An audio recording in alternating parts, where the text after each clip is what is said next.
আসসালামু আলাইকুম বন্ধুরা, আজকে আমি লেচারা আলু ভাজি বানাবো।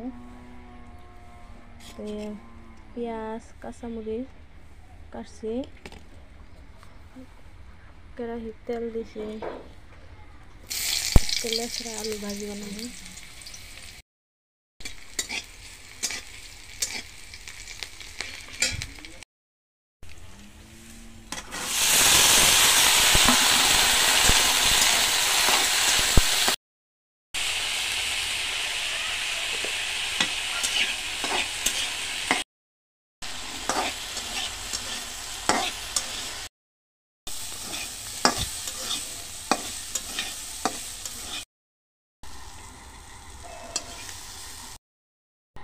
এই যে আমার ভাজিটা হয়ে গেছে, লেচারা আলু ভাজিটা।